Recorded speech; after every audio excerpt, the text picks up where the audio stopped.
So good morning everyone, welcome to newspaper decoded. आज हम अपना 23 सितंबर का द हिंदू न्यूज़पेपर देख लेते हैं। तो जो फर्स्ट न्यूज़ है यहाँ पे, एक्सटर्नल अफेयर्स मिनिस्टर जयशंकर जी ने यूएस के सेक्रेटरी मार्क रूबियो से मीटिंग की। और इस मीटिंग का मेन पर्पस था कि इंडिया यूएस रिलेशन को जो थोड़ा ईज करना, क्योंकि पिछले कुछ टाइम से रिलेशंस टेंस हो गए थे। और रीज़न है कि यूएस के टफ एक्शंस जैसे कि 50% का टैरिफ इंडिया के इंडियन गुड्स पे लगाया हुआ है, और $1 लाख जो है उन्होंने वीज़ा H1B वीज़ा की फ़ीस हाइक कर दी है। चाबहार पोर्ट जो वेवर था उसको कैंसिल कर दिया, और कुछ इंडियन एग्जीक्यूटिव्स के जो वीज़ा हैं वो रिवोक उनको किया फेनेटिल ट्रेड के एलिगेशंस पर।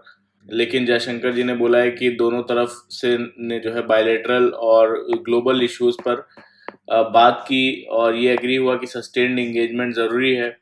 और ये सब तब हो रहा है जब कॉमर्स मिनिस्टर पीयूष गोयल भी जो है यूएस में है और ट्रेड नेगोशिएशंस के लिए प्रेजेंट है। और नवंबर में जो है क्वाड समिट जो है होने वाला है दिल्ली में, उसकी प्रिपरेशन चल रही है। और इंडिया ने वार्निंग दी है कि यूएस के मेजर्स जो है ये ह्यूमैनिटेरियन कॉन्सिक्वेंसेज इसके हो सकते हैं। फिर जो नेक्स्ट है यहाँ पे, misuse of defamation law highlights need for slur to be decriminalised जज। तो डिफेमेशन क्या होता है पहले, कि किसी की जो है रेपुटेशन को हार्म करना बाय फॉल्स स्टेटमेंट्स, यानी स्पोकन या रिटर्न किसी भी टाइप के हो सकते हैं। एग्जांपल कि अगर कोई पॉलिटिशियन या जर्नलिस्ट किसी के अगेंस्ट कुछ बोलता है जो उसकी रेपुटेशन को हर्ट करता है, तो वो जो पर्सन है वो क्रिमिनल कंप्लेंट जो है वो फाइल कर सकता है। तो इंडिया में इसके लिए क्या प्रोविजंस हैं, तो ये भारतीय न्याय संहिता जो पहले आईपीसी था, पिनल कोड, अब भारतीय न्याय संहिता हो गया, तो उसके सेक्शन 356 और 357 में इसके बारे में दिया हुआ है। तो इसमें किसी के बारे में फॉल्स स्टेटमेंट देना वो क्रिमिनल डिफेमेशन माना गया है। और सेक्शन 357 के अंडर इसमें जो है 2 साल तक जेल भी हो सकता है। तो अभी न्यूज़ क्या है, सुप्रीम कोर्ट के जस्टिस सुदेश जी ने बोला है, मंडे को कहा है कि अब वक्त आ गया है कि क्रिमिनल डिफेमेशन लॉ को डीक्रिमिनलाइज किया जाए। उन्होंने अपना कंसर्न एक्सप्रेस किया कि पॉलिटिकल पार्टीज और प्राइवेट इंडिविजुअल्स इस लॉ का मिसयूज करके अपने ओपोनेंट्स को टारगेट कर रहे हैं। और बैकग्राउंड ये है कि 2016 में एक केस था जिसमें सुप्रीम कोर्ट ने क्रिमिनल डिफेमेशन को कॉन्स्टिट्यूशनल अपहोल्ड किया था, ये बोलते हुए कि रेपुटेशन भी राइट टू लाइफ का हिस्सा है और फ्री स्पीच पर रीजनेबल रेस्ट्रिक्शन लगाई जा सकती हैं। लेकिन अब फिर से ये सवाल उठ रहा है कि प्राइवेट डिस्प्यूट्स को क्राइम मानना चाहिए या नहीं। तो देखते हैं इसमें क्या होता है। फिर जो नेक्स्ट न्यूज़ है यहाँ पे, death of 9 bonnet macaques in Kerala capital raises poisoning fears. तो केरला के तिरुवनंतपुरम डिस्ट्रिक्ट में एक मिस्टीरियस इंसिडेंट हुआ जहाँ पे 9 बोनेट मकाक मंकीज, उनकी लाश एक रबर प्लांटेशन के पास मिली। और इन मंकीज के माउथ के आसपास से फोम और जो है फ्रॉथ मिला, जिससे सस्पेशन है कि या तो पॉइजनिंग हुई है या कोई डिजीज आउटब्रेक।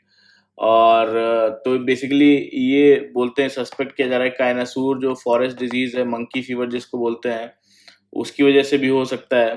तो ये जो कायनासूर फॉरेस्ट डिजीज वायरस है, ये बेसिकली टिक बॉर्न वायरस होता है। टिक बॉर्न मतलब एक छोटा पैरासाइट होता है, यानी छोटा कीट जिसको बोलते हैं, जो कि एनिमल्स के लग जाता है तो उसका खून चूसता है, ब्लड सक करता है। इन इन्फेक्टेड पैरासाइट्स या टिक्स के बाइट से ये स्प्रेड होता है, और मंकीज बहुत ससेप्टेबल होते हैं, उनकी डेथ एरियाज में जो है वायरस की प्रेजेंस दिखाती है। और ह्यूमंस भी काफ़ी इफेक्ट होते हैं फॉरेस्ट एरियाज में टिक बाइट से। तो काफ़ी ज़्यादा high fever, headache, muscle pain, vomiting, ये सब होता है इसमें। फिर जो नेक्स्ट न्यूज़ है यहाँ पे, इंडिया और मोरक्को के बीच में एक defence cooperation memorandum of understanding sign हुआ है। और बेसिकली एमओयू के थ्रू जो है दोनों देशों में डिफेंस इंडस्ट्री और जॉइंट एक्सरसाइज और मिलिट्री ट्रेनिंग और कैपेसिटी बिल्डिंग में कोलैबोरेशन एक्सपैंड करेंगे दोनों कंट्रीज। और दोनों मिनिस्टर्स ने एग्री किया है जो काउंटर टेररिज्म है, maritime security, cyber defence, peace keeping, या फिर जो है मिलिट्री मेडिसिन हो, इनमें एक्सपर्ट एक्सचेंजेस में कोऑपरेशन इंटेंसिफाई किया जाएगा। और जो इंडियन कंपनीज हैं वो मोरक्को के डिफेंस रिक्वायरमेंट उनको सपोर्ट कर सकती हैं। और इसमें एम्बेसी ऑफ इंडिया जो है वो बेसिकली एक डिफेंस विंग भी मोरक्को में खोलने वाला है। कहाँ पे? मोरक्को की कैपिटल में, रब्बात में। फिर जो नेक्स्ट है यहाँ पे, 54 vessels are being built by navy 10 to join fleet this year. तो इंडियन नेवी अपना largest ever ship building programme जो है वो चला रहा है। तो जिसमें कि 54 वेसल्स अलग अलग स्टेजेस में इंडियन शिपयार्ड में जो है बन रही हैं। और ये इनिशिएटिव इंडिया का जो लॉन्ग टर्म स्ट्रेटजी है का पार्ट है, जिसमें नेशनल इंटरेस्ट अपने सेफगार्ड करना और रीजनल चैलेंजेस जैसे चाइना पाकिस्तान को काउंटर करना है। और नेवी को जो है इंडियन ओशियन रीजन में फर्स्ट रिस्पॉन्डर और जो प्रेफर्ड सिक्योरिटी पार्टनर के रूप में पोजीशन किया गया है। और सीनियर ऑफिशियल्स कहते हैं कि कुछ शिप्स इस साल कमीशन होंगी और 2030 तक आते आते 54 वेसल्स जो है फ्लीट में ज्वाइन करेंगे। इंडिया का टारगेट है कि 2035 तक जो है 200 से ज़्यादा वॉरशिप्स और सबमरीन्स बनाना, और 2037 तक जो है 230 शिप्स बनाना। और ये इंडिजिनस प्रोग्राम आत्मनिर्भर भारत इनिशिएटिव से पावर्ड है। और जो एक शिप था INS तमल, ये लास्ट जो है फॉरेन बिल्ड वॉरशिप है जो रशिया में बिल्ड है, और जो इंडिया के डोमेस्टिक शिपयार्ड्स हैं और वो अब यहाँ पे बिल्ड हो रहे हैं वो सारे शिप्स, जिसमें कि 80% से ज़्यादा इंडिजिनस कंटेंट यूज़ हो रहा है। फिर जो नेक्स्ट है यहाँ पे, protesters getting impatient matters can go out of hand Ladakh leaders. तो लद्दाख में जो है क्लाइमेट एक्टिविस्ट सोनम वांगचुक जी जो है हंगर स्ट्राइक पे हैं, क्योंकि उनकी डिमांड है कि लद्दाख को स्टेटहुड दिया जाए और उसको 6 शेड्यूल में इंक्लूड किया जाए, तो ट्राइबल जो सेफगार्ड्स हैं उनको मिले। तो वही उसी को लेके जो है प्रोटेस्टर्स हैं वो बोल रहे हैं गवर्नमेंट को उनकी 2020 की प्रॉमिस जो है, जो 6 शेड्यूल स्टेटस दिलाने की है, उसकी रिस्पेक्ट करनी चाहिए। और लेह में 12,000 जो है फीट पर अल्टीट्यूड पर फास्ट करना मुश्किल है, लेकिन रिमोट विलेजेस से लोग जो तिब्बत के बॉर्डर से आए हैं डिटरमिन्ड है अपना एजिटेशन कंटिन्यू करने के लिए। तो 6 शेड्यूल में इंक्लूड करने से फ़ायदा क्या होगा? एक तो ऑटोनोमस डिस्ट्रिक्ट काउंसिल जो है ट्राइबल एरियाज़ में बनाई जा सकेंगी, जो कि लॉ बना सकेंगे अपने लैंड के लिए, फॉरेस्ट के लिए, विलेज एडमिनिस्ट्रेशन, सोशल कस्टम्स, इन सब के लिए। और जो इंश्योर करेगा कि जो ट्राइबल लैंड है और रिसोर्सेज है प्रोटेक्टेड हो, आउटसाइडर्स जो है वो वहाँ पे लैंड ना खरीद पाए। और खुद को गवर्न करने का पावर देता है, छोटे मोटे टैक्स लगाना, मार्केट से लोकल डिस्प्यूट सॉल्व करना, ट्राइबल कस्टम्स, ट्रेडिशंस और लैंग्वेज प्रोटेक्ट करना, ये सब की ऑटोनॉमी देता है। ये सब फायदे होंगे उससे। फिर जो नेक्स्ट न्यूज़ है यहाँ पे, सेंट्रल पॉल्यूशन कंट्रोल बोर्ड के पॉल्यूटेड रिवर से रिलेटेड एक रिपोर्ट है, जिसमें कि बताया गया है कि 2023 में जो है जो बाथिंग सूटेबल, जिसमें नहाने लायक पानी है, वो 807 रिवर्स हैं, जो कि ये जो नंबर जो है वो 2022 में ज़्यादा था, 815 था। लेकिन कि मोस्ट पॉल्यूटेड जो स्ट्रेचेज हैं, पॉल्यूटेड स्ट्रेचेज, वो जो है कम हुए हैं, उनके नंबर में कमी हुई है। और जो सेंट्रल पॉल्यूशन कंट्रोल बोर्ड की रिवर की हेल्थ को बायोलॉजिकल ऑक्सीजन डिमांड के बेसिस पर मॉनिटर करता है। बायोलॉजिकल ऑक्सीजन डिमांड क्या होता है? बेसिकली बायोलॉजिकल ऑक्सीजन डिमांड एक वाटर क्वालिटी पैरामीटर है जो बताता है कि पानी में कितना ऑर्गेनिक मैटर प्रेजेंट है, यानी कि कितनी गंदगी प्रेजेंट है। और ज़्यादा बायोलॉजिकल ऑक्सीजन डिमांड होने का मतलब है कि रिवर ज़्यादा पॉल्यूटेड है और उसको ज़्यादा ऑक्सीजन चाहिए जो ऑर्गेनिक मैटर उसको डिग्रेड करने के लिए। और अगर कम बायोलॉजिकल ऑक्सीजन डिमांड है मतलब कि वो लेस पॉल्यूटेड है। तो यहाँ पे बेसिकली बोलते हैं अगर बायोलॉजिकल ऑक्सीजन डिमांड अगर 3 मिलीग्राम पर लीटर से ज़्यादा है तो वो रिवर जो है पॉल्यूटेड मानी जाती है और नहाने के लिए अनफिट है। और ऐसी रिवर्स की बात करें तो 2023 में 296 पॉल्यूटेड रिवर स्ट्रेचेस मिले, और 2022 में जो कि ज़्यादा थे, लगभग 311 थे, तो उससे घट के 296 हो गए। और स्टेट वाइज की बात करें तो सबसे ज़्यादा जो है पॉल्यूटेड रिवर स्टेट्स महाराष्ट्र में है 54, फिर केरला में 31। फिर जो नेक्स्ट है यहाँ पे आर्टिकल है, public health care doctors a case where the care givers need care. तो यहाँ पे पब्लिक हेल्थ केयर डॉक्टर्स जो है उनके बारे में बताया गया है कि जो इंडिया का पब्लिक हेल्थ सिस्टम है उसके सबसे स्ट्रॉन्ग पिलर्स हैं, और ये सिर्फ डॉक्टर्स नहीं बल्कि जो है प्लानर्स, कोऑर्डिनेटर्स और लीडर्स भी हैं। और गांव और रिमोट एरियाज में ये लोग अक्सर जो है ओनली सोर्स ऑफ मेडिसिन होते हैं। और पब्लिक हेल्थ केयर डॉक्टर का काम क्लिनिकल केयर से बहुत आगे है। बोलते हैं इम्यूनाइजेशन कैंपेन्स हो गए, डिजीज का सर्विलेंस हो गया, स्कूल के हेल्थ प्रोग्राम्स हो गए, वेक्टर कंट्रोल, फील्ड आउटब्रेक्स, इनका रिस्पांस की जिम्मेदारी इन्हीं के पास होती है। और ये कम्युनिटी और पॉलिसी के बीच जो है ब्रिज का काम करते हैं और देश के जो हेल्थ प्रोग्राम्स को ग्रास रूट तक जो है वो कनेक्ट करते हैं। तो बोलते हैं कि एक पब्लिक हेल्थ जो सेंटर है 20,000 से 50,000 जो है लोगों को सर्व करता है, और रोजाना एक जो है पब्लिक हेल्थ डॉक्टर लगभग जो है ये एक पब्लिक हेल्थ डॉक्टर की बात करें तो लगभग 100 आउट पेशेंट्स देखते हैं, और इमरजेंसी केसेस, मैटरनल और चाइल्ड केयर, इन्फेक्शियस डिजीज ये सारे हैंडल करते हैं। और ये लोग अपनी जो है नॉलेज हर मेडिकल एरियाज में अपडेटेड रखते हैं, और बिना किसी स्पेशलिस्ट के हेल्प के वो भी, और एडमिनिस्ट्रेटिव जो वर्क होता है उसका भी बर्डन है, और 100 से ज़्यादा फिजिकल रजिस्टर्स और मल्टीपल डिजिटल सिस्टम्स जो है, जैसे कि आयुष्मान भारत हो गया, और पब्लिक हेल्थ रजिस्ट्री हो गया, इंटीग्रेटेड हेल्थ इंफॉर्मेशन प्लेटफॉर्म हो गया, इंटीग्रेटेड डिजीज सर्विलेंस प्रोग्राम हो गया। तो इन सबको भी अपडेटेड रखते हैं और मेंटेन भी करना पड़ता है। बहुत बार डुप्लीकेट एंट्रीज करना पड़ता है। इस प्रेशर से जो है बर्नआउट होता है, स्पेशली जो है कैसा बर्नआउट, इमोशनल एग्जॉशन होता है इनका। तो यहाँ इमोशनल डिटैचमेंट का मतलब है कि इमोशनल एग्जॉशन हो जाना, बहुत ज़्यादा थक जाना, मेंटल या इमोशनल एनर्जी खत्म हो जाना, या फिर जो है इमोशनल डिस्कनेक्ट फील करना लोगों से, और लगता है कि जो काम कर रहे हैं उसका कोई इम्पैक्ट नहीं है, एफर्ट्स बेकार लगना, कि WHO के हिसाब से एक ऑक्यूपेशनल फिनोमिना है ये। और सॉल्यूशन बताते हैं, सिस्टम को थोड़ा एम्पैथेटिक और जो फैसिलिटेटिव बनना होगा, और डॉक्यूमेंट जो है मीनिंगफुल, और रिडंडेंट रजिस्टर हटाने चाहिए उनको, जो रिडंडेंट रजिस्टर्स उनको हटाना चाहिए अपडेट करने से, और ऑटोमेशन और नॉन क्लिनिकल टास्क जो है इनका डेलीगेशन ज़रूरी है, और ग्लोबल इनिशिएटिव जैसे कि 25/5 कैंपेन इसको अडेप्ट करना चाहिए, जिससे कि डॉक्टर का डॉक्यूमेंटेशन टाइम जो है वो कम हो। 25/5 कैंपेन क्या है? ये इसका मतलब है कि 2025 तक डॉक्टर का जो डॉक्यूमेंटेशन टाइम है उसको 75% तक जो है रिड्यूस करना, और मतलब जो पेपर वर्क का प्रेशर है उसको काफ़ी कम करना, ताकि वो पेशेंट्स के केयर पर ज़्यादा फोकस कर सकें। बोलते हैं कि पब्लिक हेल्थ केयर डॉक्टर्स को सपोर्ट करके यूनिवर्सल हेल्थ कवरेज, और जो है सस्टेनेबल डेवलपमेंट गोल 3 हेल्थ और वेलबींग फॉर ऑल, ये अचीव किया जा सकता है। अगर हेल्थ सिस्टम को सस्टेनेबल और रेजिलिएंट बनाना है तो डॉक्टर्स की जो फिजिकल और इमोशनल वेलबींग है उसको प्रायोरिटी देना होगा। फिर जो नेक्स्ट है यहाँ पे, house hold spending can boost the economy but it needs a jump start. तो बोलते हैं कि इस साल गवर्नमेंट ने इकोनॉमी इसमें कंजम्पशन को बूस्ट करने के लिए पुश दिया है, जो ज़रूरी था, क्योंकि बाकी इंजन ग्रोथ्स या तो स्लो हैं या प्लेट्यूड हैं, यानी फ्लैट है। और इकोनॉमी के मेन कंपोनेंट्स बेसिकली क्या हैं? एक तो house hold consumption, private investment, और जो गवर्नमेंट एक्सपेंडिचर और जो नेट एक्सपोर्ट्स हैं, ये सारे हमारे इकोनॉमी के मेन कंपोनेंट्स हैं।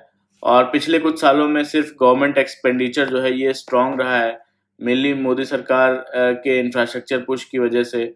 और लेकिन फाइनेंस मिनिस्टर निर्मला सीतारमन ने इंडिकेट किया है कि अब सेंटर का जो कैपिटल एक्सपेंडिचर है उतनी फास्ट स्पीड से नहीं बढ़ेगा जैसे कि पोस्ट कोविड ईयर्स में हुआ था, और अब प्राइवेट सेक्टर को ज़्यादा इन्वेस्ट करना पड़ेगा। और लेकिन इंडस्ट्रियल कैपेसिटी अभी 80% से ऊपर नहीं गई है, तो डिमांड बढ़ाए बिना इन्वेस्टमेंट जो है वो नहीं बढ़ेगी, ऐसा बोलती हैं।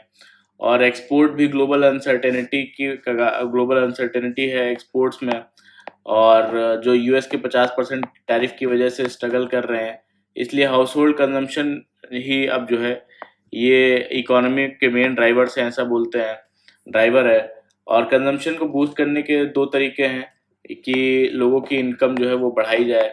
बजट 2025 में इनकम टैक्स रिड्यूस किए गए, लेकिन लोग ज़्यादातर पैसा जो है सेव करेंगे, स्पेंड नहीं, ऐसा बोलते हैं।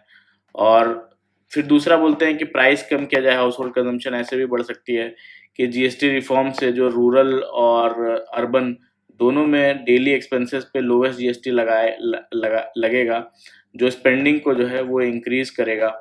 और प्रॉब्लम ये है कि इंडिया में लेबर ओवर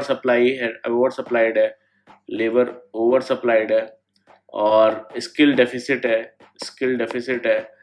तो इसलिए वेजेस जल्दी नहीं बढ़ेंगे, मतलब कंजम्पशन ही एक ऐसा ड्राइवर है जो ग्लोबल फैक्टर से ज़्यादा इफेक्ट नहीं होता, लेकिन उसको जंप स्टार्ट देने के लिए जो है फिजिकल इन्वेस्टमेंट वो चाहिए, ऐसा इस पूरे आर्टिकल में बोलते हैं।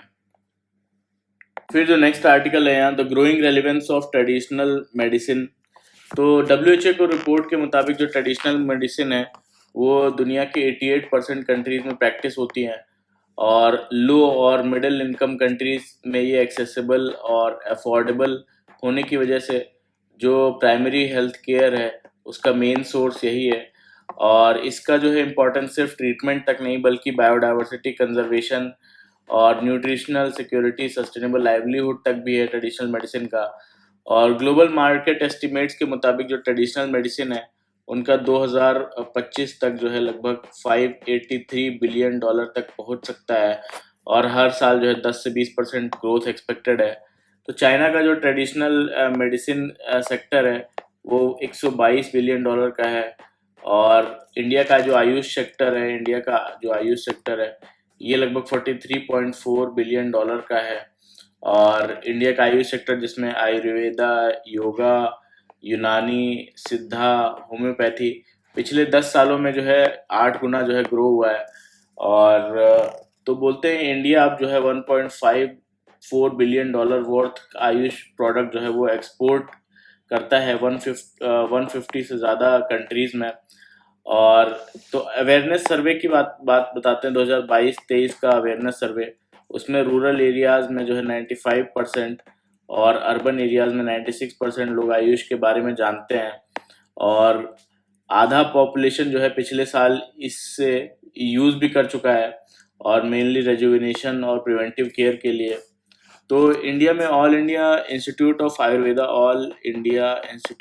आयुर्वेदा जो है, और नेशनल इंस्टीट्यूट ऑफ आयुर्वेदा, और जो Central Council for Research in Ayurveda science, इन जैसे इंस्टीट्यूशंस क्लिनिकल वैलिडेशंस और जो ड्रग स्टैंडर्डाइजेशन और इंटीग्रेटिव केयर मॉडल डेवलप कर रहे हैं। और ग्लोबल आउटरीच की बात करें तो मिनिस्ट्री ऑफ आयुष ने 25 बायलैटरल एग्रीमेंट्स और 52 इंस्टीट्यूशनल पार्टनरशिप्स जो है और 15 एकेडमिक चेयर इस्टेब्लिश किए हैं। और WHO global traditional medicine centre भी इंडिया में इस्टेब्लिश हुआ है, और जो आर्टिफिशियल इंटेलिजेंस और डिजिटल हेल्थ के ज़रिए ट्रेडिशनल मेडिसिन को मॉडर्न साइंस के साथ इंटीग्रेट करेगा। और जो 2025 का थीम है Ayurveda for people and planet, तो ये आयुर्वेदा का फिलॉसफी बैलेंस और जो हॉलिस्टिक अप्रोच प्रमोट करता है, ना सिर्फ ह्यूमन हेल्थ के लिए बल्कि वेटनरी केयर, प्लैनेट हेल्थ और एनवायरनमेंट के लिए भी। लाइफस्टाइल डिजीज और क्लाइमेट चैलेंजेस के एरा में ये काफ़ी रेलिवेंट है, ऐसा इस पूरा आर्टिकल में बताया जाता है। फिर जो नेक्स्ट आर्टिकल है यहाँ पे, can there be no restriction in public event on the basis of religion. तो सुप्रीम कोर्ट ने फिर से क्लैरिफाई किया है कि जो सेकुलरिज्म है वो इंडिया के कॉन्स्टिट्यूशन का बेसिक स्ट्रक्चर है, का पार्ट है। और ये क्लासिफिकेशन इसलिए ज़रूरी है क्योंकि एक पिटीशन आई थी जो कम्युनल एंगल डाल रही थी एक कल्चरल फेस्टिवल में। तो कर्नाटका गवर्नमेंट ने इंटरनेशनल बुकर प्राइज जो विनिंग हैं, जिनका नाम कन्नड़ राइटर हैं बेसिकली बन्नू मुश्ताक जी, जो मुस्लिम कम्युनिटी के हैं, इनको मैसूरू दशहरा फेस्टिवल के इनाग्रेशन के लिए इनवाइट किया गया था, जो कि चामुंडेश्वरा टेम्पल में हुआ। पिटीशन में कहा गया कि उनका जो है पार्टिसिपेट करना मुस्लिम मेंबर का आर्टिकल 25 और आर्टिकल 26 के अगेंस्ट है, जो फ्रीडम ऑफ रिलीजन की गारंटी करते हैं। सुप्रीम कोर्ट ने पिटीशन को डिसमिस कर दिया और कहा कि दशहरा फेस्टिवल जो है ये बेसिकली दशहरा फेस्टिवल ये स्टेट स्पॉन्सर्ड कल्चरल इवेंट है, प्योरली रिलीजियस सेरेमनी नहीं है। और कोर्ट ने एम्फेसाइज किया कि स्टेट किसी भी रिलीजन के बेसिस के पे जो है डिस्क्रिमिनेशन नहीं कर सकता। और ये भी पूछा कि क्या पिटिशनर ने जो है कॉन्स्टिट्यूशन का प्रियम्बल पढ़ा भी है या नहीं, जो क्लियरली सेकुलरिज्म और इक्वालिटी जो है प्रमोट करता है। और कोर्ट और कर्नाटका हाई कोर्ट दोनों ने क्लैरिफाई किया कि पब्लिक इवेंट्स जो होते हैं उसमें किसी रिलीजन के बेसिस पे पार्टिसिपेशन को रेस्ट्रिक्ट करना एक्सेप्टेबल नहीं है, और रिलीजियस फ्रीडम का मतलब जो है दूसरों को पार्टिसिपेट करने से रोकना नहीं होता है। तो आर्टिकल हाईलाइट करता है कि फेस्टिवल्स और जो पिलग्रिमेज होते हैं हिस्टोरिकली इंडिया के डाइवर्स कम्युनिटीज़ को यूनाइट करते रहे हैं और कम्युनल हार्मनी को स्ट्रेंथन करते रहे हैं। तो लेकिन कुछ पॉलिटिकल अपॉर्चुनिस्ट जो है इस हार्मनी को एक्सप्लॉइट करके कम्युनल जो रिफ्ट है क्रिएट कर रहे हैं, और सुप्रीम कोर्ट का रूलिंग ये दिखाता है कि ऐसे लोग जो है अकाउंटेबल होंगे। फिर जो नेक्स्ट है यहाँ पे, why is India not importing corn from the US. तो बेसिकली यहाँ पे यूएस चाहता है कि जो इंडिया है अमेरिकन कॉर्न को इंपोर्ट करे, और कॉमर्स सेक्रेटरी वहाँ के यूएस के उन्होंने कहा कि इंडिया के जो है 1.4 बिलियन लोग हैं, एक भी बुशल भी कॉर्न इंपोर्ट नहीं करते। तो इंडिया की पोजीशन क्या है कि इंडिया का जो मेज यील्ड है वो काफ़ी लो है, और लगभग 4 टन पर हेक्टेयर, जो कि वर्ल्ड एवरेज लगभग 6 का है। लार्जली जो है सेल्फ सफिशिएंट है ये भी हमारे लिए, और कभी कभी जो है एक्सपोर्ट भी करते हैं।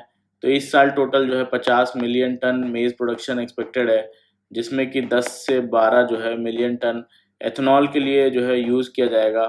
और मतलब अभी इंपोर्ट की ज़रूरत नहीं है, और इंडिया यूएस का जो जीएम जेनेटिकली मॉडिफाइड कॉर्न है इंपोर्ट नहीं करती, क्योंकि सिर्फ जेनेटिकली मॉडिफाइड जो है कॉटन अलाउड है इंडिया में।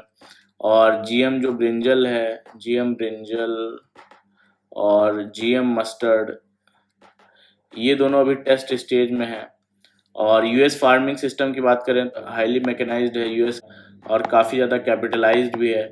तो लार्ज फार्म से काफ़ी पॉलिटिकल एंगल की बात करें तो जो है यूएस जो यूएस में कॉर्न और जो सोयाबीन है वो मिडवेस्ट का मेन क्रॉप है, और जो एग्री बिजनेस लॉबिंग के थ्रू जो है कॉर्न एक्सपोर्ट को इन्फ्लुएंस कर रही हैं। और चाइना और यूएस स्टैंड ऑफ के बाद जो है चाइना ने जो यूएस का सोयाबीन है वो जो है रिड्यूस किया है। तो इससे जो एक्सपोर्टर्स हैं यूएस में उनमें जो है टेंशन बढ़ गया है। और तो बोलते हैं कि जो है इंडिया के लिए जीएम जेनेटिकली मॉडिफाइड कॉर्न जो है इंपोर्ट करना लीगली और पॉलिटिकली डिफिकल्ट है। और इंडिया ने अपना खुद का जो है एथेनॉल प्रोग्राम और जो मेज इकोसिस्टम है बिल्ड किया है, और हम इंपोर्ट करेंगे तो यहाँ पे हमारे जो इंपोर्ट से इकोसिस्टम डिस्टर्ब होगा और जो फार्मर्स को नुकसान होगा। तो एथेनॉल प्रोग्राम का पर्पस है कि कार्बन एमिशंस को रिड्यूस किया जाए, ऑयल जो इंपोर्ट बिल को कट किया जाए, और बेसिकली फार्मर्स को बेनिफिट दिया जाए, और यूएस कॉर्न इंपोर्ट ये पर्पस डिफीट करेगा इसलिए। फिर जो नेक्स्ट न्यूज़ है यहाँ पे, France and other countries prepare to recognise Palestinian state at United Nations. तो वेस्टर्न कंट्रीज जैसे कि ब्रिटेन हो गया, कनाडा हो गया, और ऑस्ट्रेलिया और पोर्टुगल, इन्होंने पैलेस्टीन स्टेट को ऑफिशियली जो है रिकॉग्नाइज किया, और इसराइल की नाराज़गी के बीच ये सब हुआ। और फ्रांस ने भी जो है फॉलो करने की तैयारी की है। तो फ्रांस के प्रेसिडेंट मैक्रोन ने कहा है कि हम पैलेस्टीन में एम्बेसी जो है खोलने से पहले एक कंडीशन है कि जो हमास के हॉस्टेजेस हैं उनको रिलीज करना होगा। और ये मूव्स इसराइल के लिए प्रेशर बढ़ाते हैं, जिसका कहना है कि ये रीजन को डिस्टेबलाइज करेंगे और पीस प्रोसेस को हर्ट करेगा।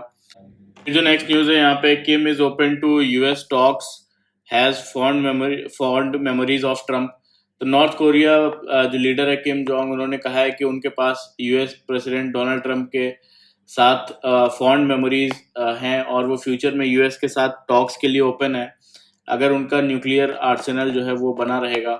और किम ने जो है 3 हाई प्रोफाइल समिट्स ट्रम्प के साथ किए, और नॉर्थ कोरिया ने बार बार कहा है कि वो अपने एटॉमिक वेपन्स नहीं छोड़ेगा, और खुद को इरिवर्सिबल न्यूक्लियर स्टेट डिक्लेयर किया है। फिर जो नेक्स्ट न्यूज़ है यहाँ पे, न्यू स्टार्ट ट्रीटी को लेके है। न्यू स्टार्ट ट्रीटी, तो ये न्यू स्टार्ट ट्रीटी क्या है? ये न्यू स्टार्ट एक bilateral nuclear arm control agreement है, जो कि यूएस और रशिया के बीच में साइन हुआ था 2010 में।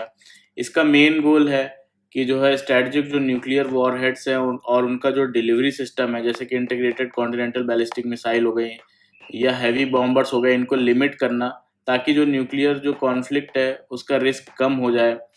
और इसमें बेसिकली दोनों साइड्स के जो डिप्लॉयमेंट न्यूक्लियर वॉरहेड्स हैं वो लिमिटेड हैं 1550 पे, और जो बेसिकली हैवी बॉम्बर्स और इंटीग्रेटेड कॉन्टिनेंटल बैलिस्टिक मिसाइल उनका लिमिट 800 है। और इसके लिए वेरिफिकेशन सिस्टम भी है, इंस्पेक्शन, डेटा शेयरिंग और नोटिफिकेशंस। ओरिजिनल ड्यूरेशन जो है इस ट्रीटी का 10 साल है, और ये एक्सटेंड हो सकता है बाय म्यूचुअल एग्रीमेंट, जो कि अब फरवरी 2026 तक है। तो ये कि जो है रशियन प्रेसिडेंट व्लादिमीर पुतिन ने अनाउंस किया है कि जो मॉस्को का ये ट्रीटी है, न्यू स्टार्ट ट्रीटी, इसके अंडर न्यूक्लियर आर्म्स लिमिट को 1 और साल तक फॉलो करेगा, जो कि फरवरी 2026 में एक्सपायर हो रही है। और पुतिन ने यूएस से भी एक्सपेक्ट की है कि वो ट्रीटी के लिमिट्स एडहेयर करें। उन्होंने कहा है कि ट्रीटी का जो टर्मिनेशन है, अगर टर्मिनेट होता है तो जो है डिस्टेबलाइजिंग होगा, और न्यूक्लियर जो प्रोलिफरेशन है उसको फ्यूल करेगा। तो रशिया का प्लान है कि स्टेटस को मेंटेन करना और करंट जो टर्बुलेंट पीरियड में स्ट्रेटेजिक आर्म्स रेस अवॉइड करना और फ्यूचर में वॉलंटरीली सेल्फ रिस्ट्रेंट कंटिन्यू करने का डिसीजन सिचुएशन एनालिसिस के बाद लिया जाएगा, ऐसा इस पूरे न्यूज़ का बोलना है। तो ये था पूरा आज का हमारा द हिंदू का न्यूज़ डिस्कशन। तो अच्छा लगा हो तो प्लीज़ लाइक करिएगा, कमेंट करिएगा और सब्सक्राइब भी कर लीजिएगा मेरा channel. Thank you very much for the discussion.